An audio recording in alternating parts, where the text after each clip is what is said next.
Hello.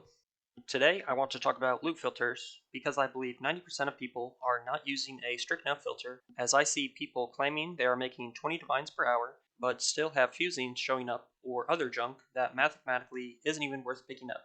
I am here to show you that math. This idea came about after publishing my 40 divine per hour tier 17 mapping strategy, where I went to the extreme and hide pretty much everything, including Headhunter, as I am only looking to loot 1 divine guaranteed uniques, divine currency drops, and 20 C or higher scarabs.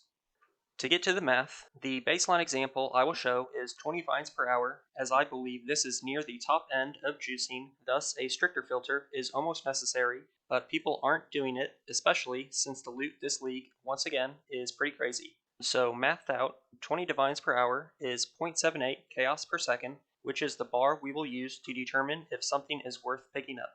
Also, while I use 0.78 chaos per second as an unarguable metric, there is an argument for increasing this number to a stricter level if you don't like looting and would rather kill mobs for fun purposes.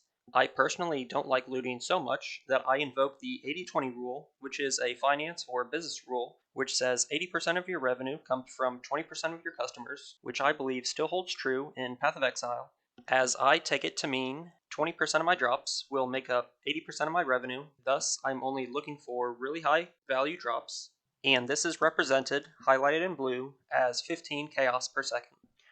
Now the estimates of how long things take to complete can be argued, but I am estimating that hovering over thousands of heavy and leather belts takes roughly 1.1 seconds to hover, looting an item like a chaos orb and putting it in your stash takes roughly 2.2 seconds, and your average trade takes 21 seconds. Yes, if you are a machine and you are blasting full focus 100% of the time during a 2-hour mapping session, you can do things faster, but these seem like good averages.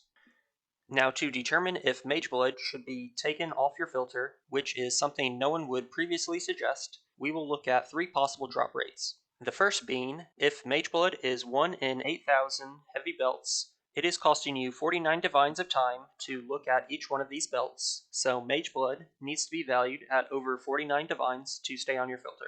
So since it is worth roughly 190 divines, we will keep it. The same can be said for other drop rates of 1 in 3,000 and 1 in 1,000. As for my 40 divines per hour strategy using my 80-20 rule, if Mageblood is 1 in 8,000 chance, it is not worth it for me to pick up, since Mageblood is not worth 490 divines. It is barely worth it for me to pick up in 1 in 3,000, and it is worth it for 1 in 1,000.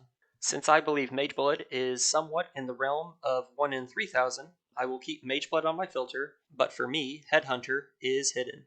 The same math can be said for 30C items, as I give examples for and 5C currency. Again, 20 divines per hour using the baseline currency method. If a unique has a 1 in 20 chance of being worth 30C, it is not worth it to have on your filter, but at higher chances, it is. As for my 80-20-40 divines, 30C is never worth it for me, as the time it takes for me to trade the item alone is roughly a divine, which is why the lowest listings I have for anything is 0.9 divines. I hope this math has been eye-opening for some. It seems convoluted to think getting less loot is actually getting you more currency, but that is the case. In my 40 divine strat, I was previously running a somewhat normal Never Sync Uber Plus filter, and it took me 7 minutes to run each map. Now that I increased my loot threshold by roughly 500%, I run the maps in 4 minutes, leading to higher currency per hour.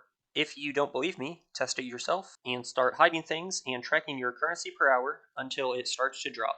I'm going to guess that threshold is a lot higher than you think. Thanks for watching. If you have any questions, put them in the comments and I'll get to them. And subscribe for more future guides.